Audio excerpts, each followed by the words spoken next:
Have you ever felt like alcohol snuck up on you? Keep listening if you've ever thought, why does alcohol hit me so hard now? Why can't I stop at one when I used to? And why didn't anyone warn me this could happen? I want you to know this right now. There is nothing wrong with you. I'm going to explain exactly what's happening in your body, your brain, and your emotions, and why this is not a failure of willpower or character. Hi, I'm Ruby Williams, an expert alcohol mindset coach, and I've also had weight loss surgery or bariatric surgery, so I get you. And I created this masterclass because too many women are suffering silently after weight loss surgery, ashamed, confused, terrified that they've ruined everything. That was me. And I want to begin saying something that many of you may never have heard out loud, especially in medical settings. If your relationship with alcohol has changed since bariatric surgery, if it feels harder to control, if it snuck up on you quietly, that does not mean that the surgery failed. It does not mean that you failed. It means that your body, brain, and nervous system have changed. And no one gave you the full roadmap for what might come next. Today, I want to give you that roadmap, not from a place of fear, not from a place of shame, but from understanding science and deep compassion. So, why this conversation matters. Bariatric surgery is one of the most effective medical interventions for weight loss that we have, and it saves lives. It improves metabolic health. It gives people a second chance. But there is a side effect that is dramatically under discussion, and research consistently shows that alcohol-related problems increase significantly after bariatric surgery, especially between years 2 and 5 after the honeymoon phase period ends. Many women are told, I was told, just be careful with alcohol. It hits faster, but drink less. And that advice barely scratches the surface of what's actually happening inside your body. And it's not that easy. I know. Okay. So here's some statistics. Large longitudinal studies show that up to 20% of bariatric patients develop alcohol use disorder, even when they've had no prior history. So I actually think the real number is higher than that. And you are not alone if this is happening to you. The truth is that women are at higher risk to becoming addicted to alcohol after bariatric surgery. The sleeve and Roux-en-Y patients are at higher risk, and people who use food for emotional regulation before surgery are at higher risk. So, and this is not because of poor choices. It's not because the surgery fundamentally changes alcohol and how alcohol is absorbed and metabolized and how it's experienced. This is where the change is. Okay. So let's slow this down and talk about the body. So before surgery, your stomach played a protective role. It contained enzymes, especially alcohol dehydrogenase, and that began to break down the alcohol before it enters the bloodstream.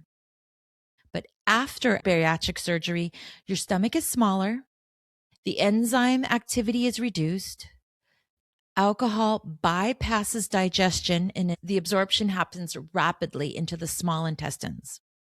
So it's changed. Your physical body has changed. And this means that alcohol reaches your bloodstream faster. The blood alcohol concentration rises higher. It takes longer for your body to clear it. And in practical terms, one drink after surgery can function like 2 or even 3, drinks pre-surgery. So your brain doesn't care how big the glass is. It responds to the blood alcohol level.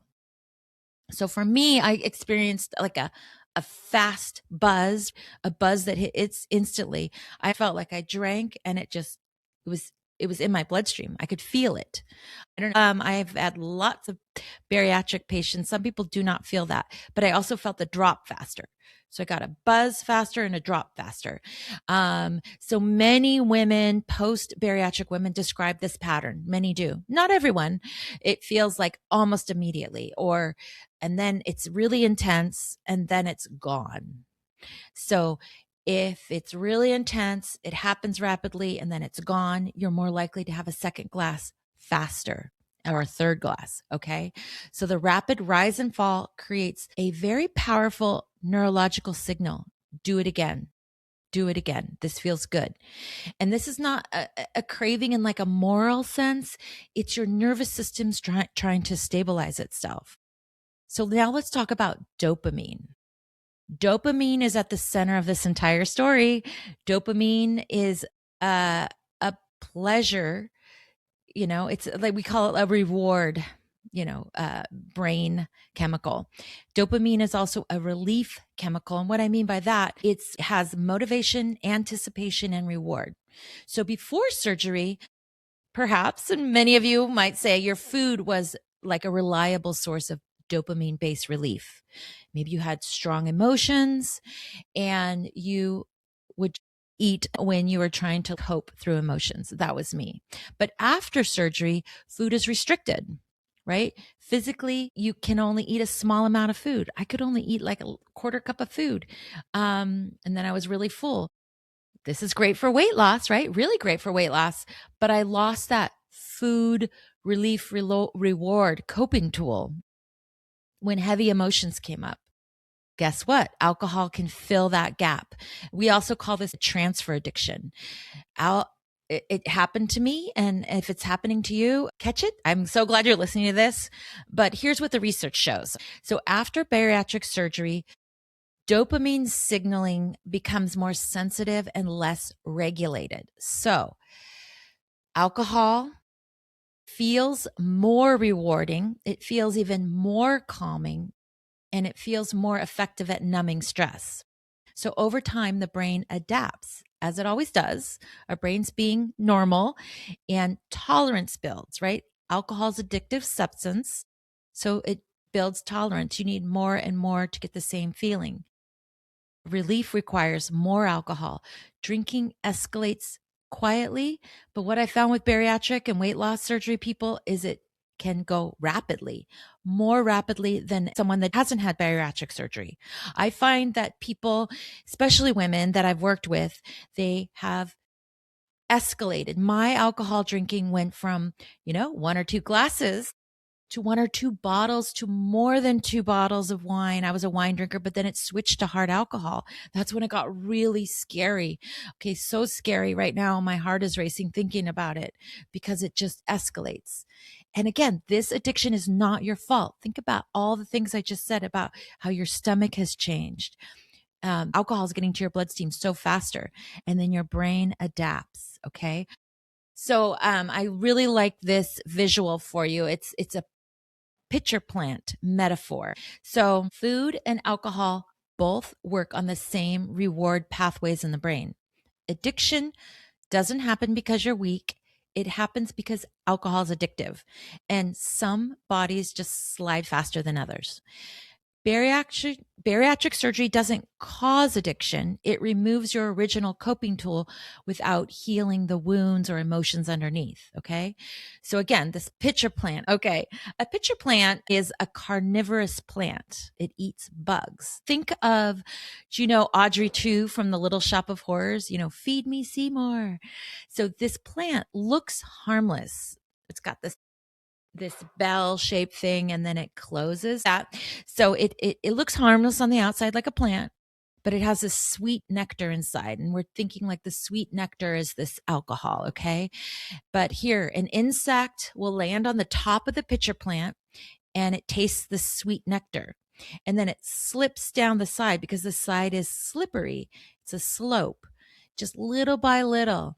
The sides of the plant are slick and the insect doesn't fall at once. It even has wings, so it thinks it can fly away at any time, and it slides slowly. So think of that. It's slowly, step by step, and then it's trapped and it can't get out. And this really describes what it felt like for me in this addiction. It felt slow, and I can't put my finger on when it changed, where all of a sudden I was addicted. I needed alcohol as a coping tool. Before I could take it or leave it, and then I needed it. So again, alcohol works in the same way. At first, it feels rewarding. There's relief, relaxation, maybe connection, and your brain releases the dopamine. And this matters. Remember this. That's what the dopamine's saying. A dopamine is a learning brain chemical. It says, this relieves stress, or this is the thing that helps me relax. This is the coping tool. And over time, the brain starts to anticipate the alcohol for release from stress, boredom, loneliness, or any kind of discomfort, emotional, issues. So each drink slightly lowers your ability to choose freely. You don't decide to lose control. Nobody decides to become addicted to alcohol. Nobody. But you slide there. You don't jump. It's a drift into it. And this has happened to you. So again, if it's happened to you, you are not alone. I'm really trying to let you know that, most importantly, you are not alone and you are not broken. Okay. It's a trap. It's conditioning. Alcohol's everywhere, It's in all the social functions. It's at every holiday. It's at everything that we do. It revolves a very alcohol centric culture. So we're getting these messages all the time from ads, from TV, movies, right? From social media. And we use it as a coping tool. We use it as actually self-care. We want relief. Alcohol's relief. Alcohol's a reward. Alcohol's the solution to my emotional distress. And that learning happens below the conscious awareness. It's like an unconscious thing that's happening. And this is why it's so confusing, and you might feel frustrated. Why is this happening to me? Or ashamed? Why do I keep doing this when I don't want to do this anymore? And just like that insect in the pitcher plant, you just have a little, and then you have a little more, and then you're sliding into it. And the brain is actually doing exactly what it's designed to do. And the way out of this isn't forcing yourself to scramble up slippery walls. It's not willpower. The way out is waking up. So hopefully this video is waking up to the problem, if you are there. And once you see it, that spell can break, and then you can start working on it with awareness and choice. And I say, get a coach, because I love coaching. All right. So let's talk honestly now. Okay. This is where we need to talk about our emotions. Okay. So for many women who pursue bariatric surgery have spent a lifetime using food to comfort, maybe for safety, for grounding, for relief.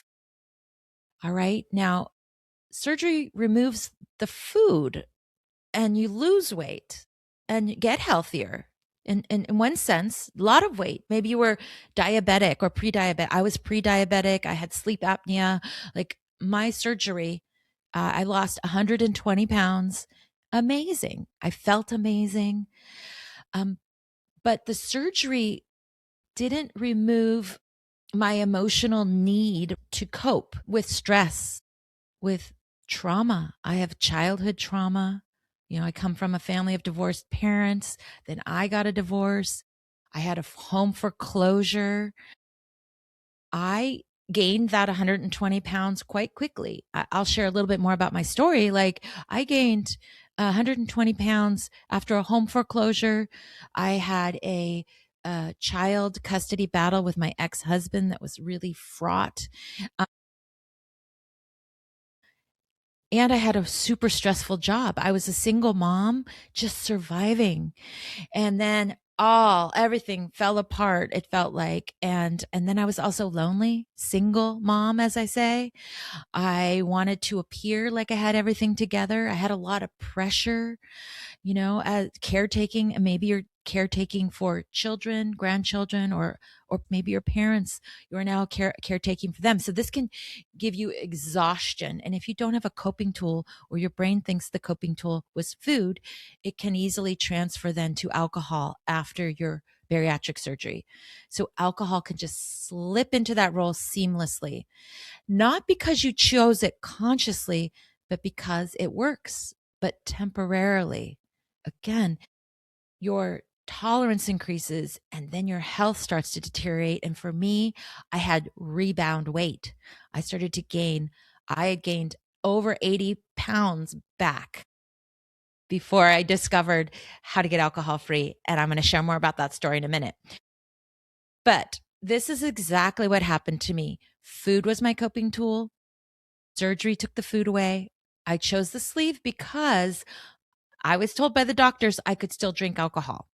And why this is important to me is I worked in the wine industry, the wine and alcohol industry. That was where I worked for 20 years.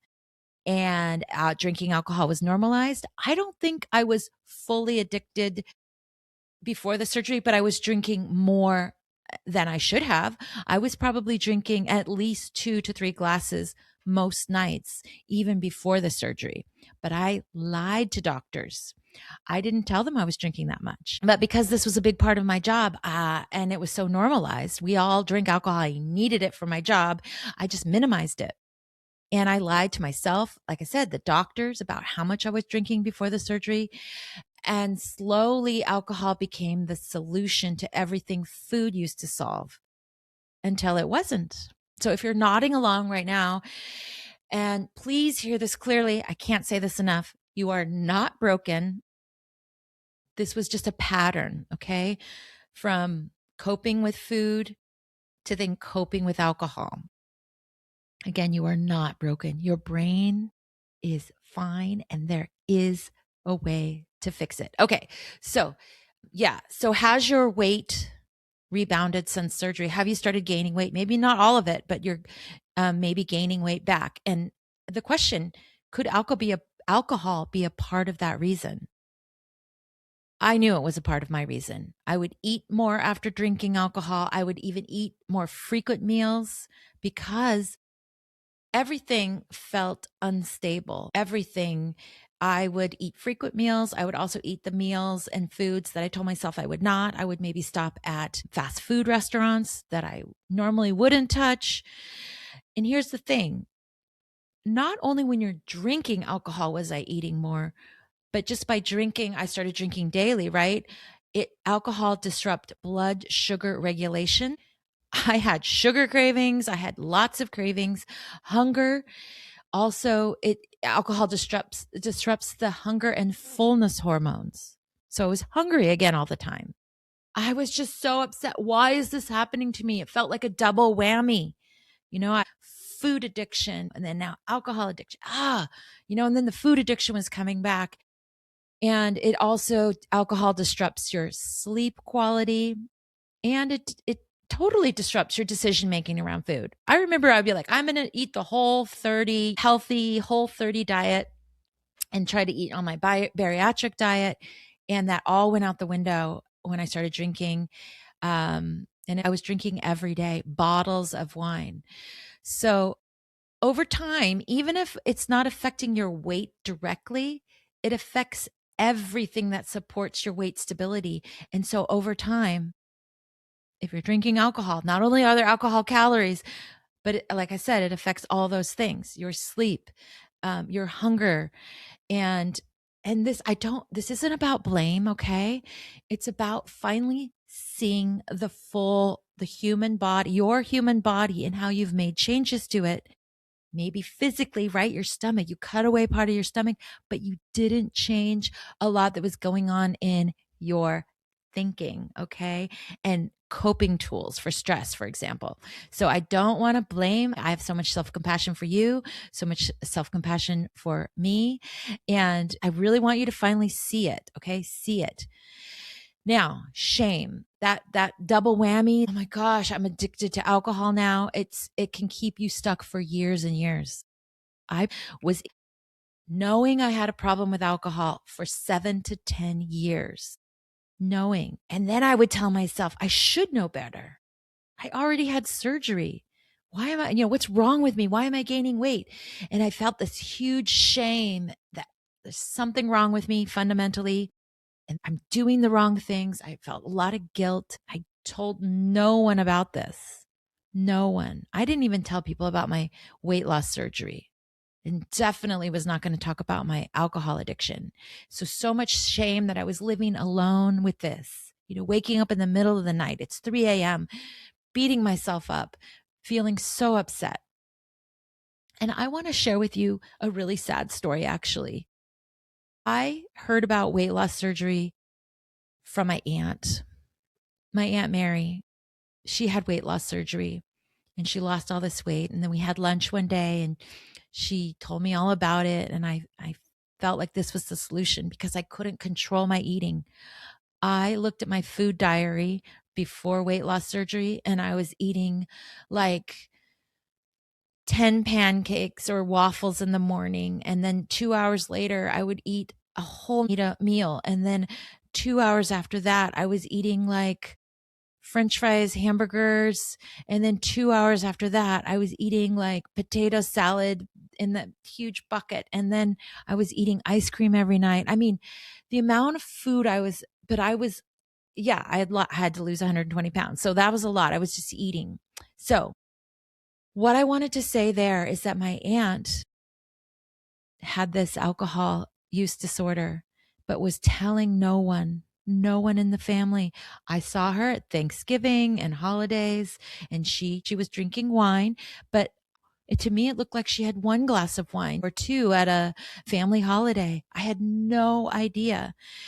And she unfortunately passed from liver cancer, liver failure.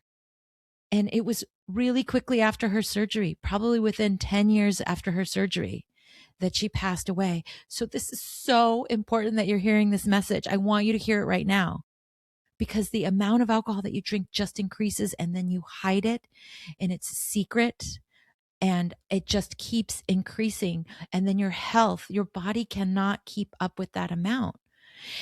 My heart was hurting. My liver was hurting. My vision was going. My brain felt like mush. I was waking up in the middle of the night, beating myself up, just screaming, can someone help me? Help me, Aunt Mary. But I only found out at her funeral. My brother said, hey, do you know that he called it alcoholic and that she was drinking and she had liver failure? I had no idea. So that scared me shitless, I'll tell you. And I was able to get 2 weeks alcohol free. But again, I worked in the wine industry. I need it for stress relief. I need it for my job. And I couldn't do it. Even having my aunt die didn't do it for me. So I needed to find another way. So shame. So why I'm sharing this with you is I want you to know you are not alone. I am there with you. I now have solutions. This can be fixed, okay?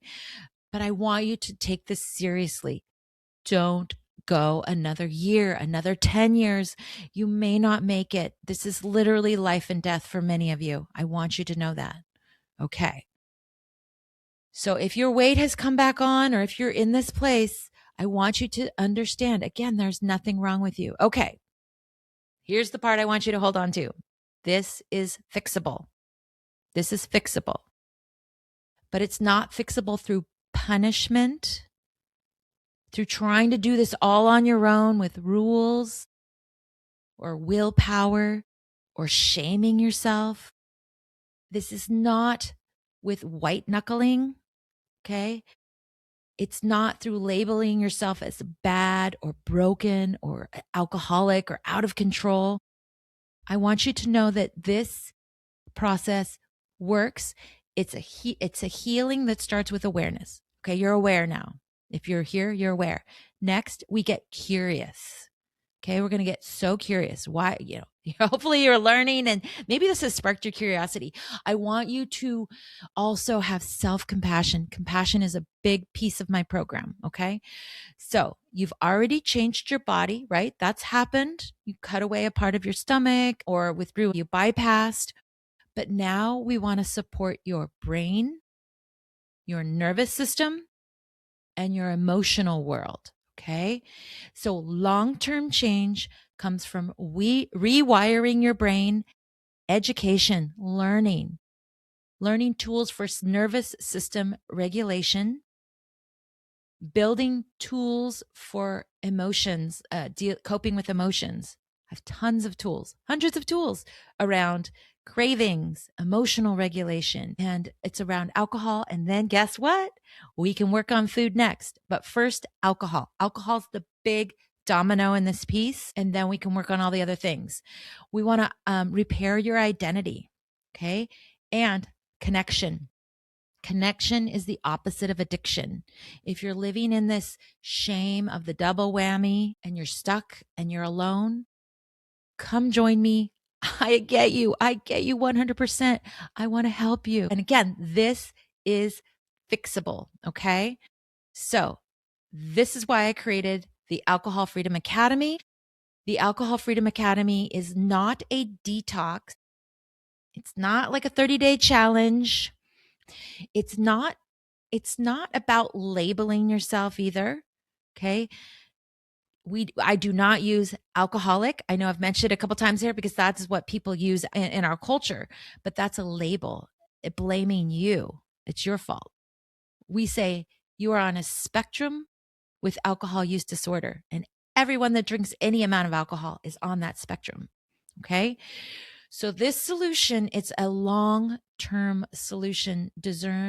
It's designed to help you understand alcohol, understand yourself, and finally get control, okay? Control of alcohol and feel calm.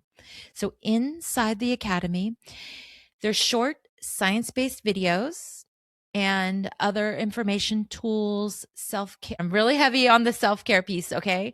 It's less than 15 minutes a day. Consistency beats intensity. So we're going to be doing consistency, small doses over lots of information quickly. You'll have journal reflection and exercises to help you uncover your personal drinking patterns.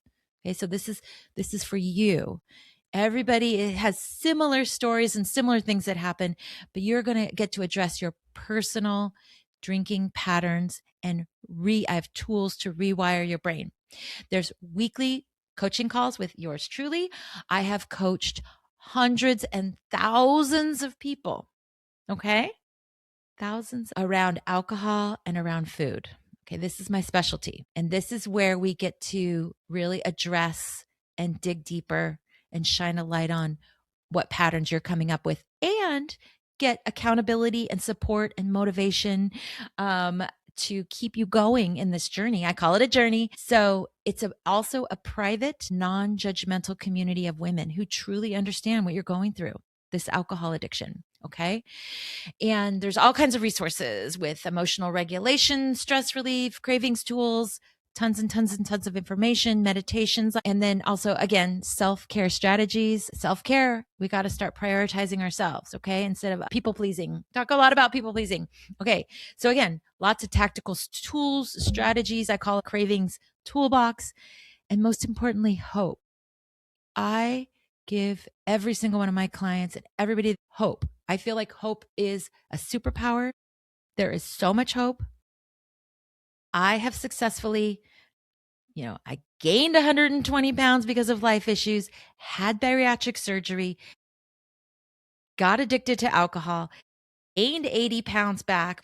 I was able to lose all of that weight again after I got alcohol free. So first alcohol, second, we can address all the other issues. Okay. So hope that you lose the weight, that you feel good in your body, that you have other tools to move through stress. Life is so much better on the other side of alcohol. And when you lose the weight again, there's just so much hope. So you don't have to start over again. I hope that you can finally feel like confident, free in your brain, in your body. You just trust yourself again. Okay. So before we wrap up, I just want to slow this moment down for a second. And if anything you've heard today has felt familiar, if you found yourself nodding, that's me too, or quietly saying, oh, wow, that explains so much. I want you to know that awareness, it's the beginning of change. It truly is. You cannot change unless you're aware of the situation. So hopefully you are aware. First step, first step. So right now you might be thinking, is this really a problem? Or am I overreacting to alcohol? Or what if I join something and then I still struggle? Like, those thoughts don't mean that you're not ready. It means you're human and that you care deeply about getting this right. And I get it. So after bariatric surgery, again, alcohol affects your body differently. This isn't about discipline and forcing. You've now started to learn about the biology, the neurochemistry, the emotional regulation. And when you treat this biological problem with just shame and willpower, it only gets louder. Again, that spectrum that I talked about goes in one direction with alcohol, especially after bariatric surgery. So I want to gently remind you that if your weight has rebounded since surgery and you feel confused and discouraged, alcohol may be a big part of that story. Not because you failed, not because alcohol what it does is it destabilizes the very systems that help you maintain weight loss. So again, this is exactly why I created the Alcohol Freedom Academy. It's not a quick fix, not a detox, and it's not a lifetime sentence of deprivation. When you have freedom from alcohol and freedom from the food noise, that it's about mindset.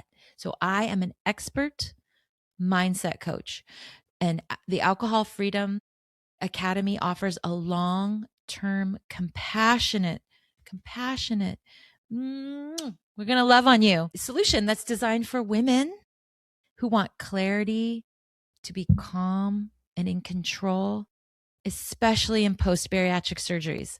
So what happens when you join? Inside the academy, you don't have to guess. You don't have to white knuckle it. You don't have to do this alone. Again, you're going to learn what alcohol actually does to the body. You build a cravings toolbox, and that fits with your life. And you'll get to connect with other women just like you. Yes, our alcohol will take up less space in your mind. And if this resonates with you, I invite you to join us, not because you're broken and there's nothing wrong with you. I just want you to hear all this and choose yourself. Choose differently. Choose support. Coaching makes all the difference. Having a coach in your back pocket to help you with motivation and accountability and support, it makes all the difference. So the link is below, and I would be honored to support you. Thank you very much.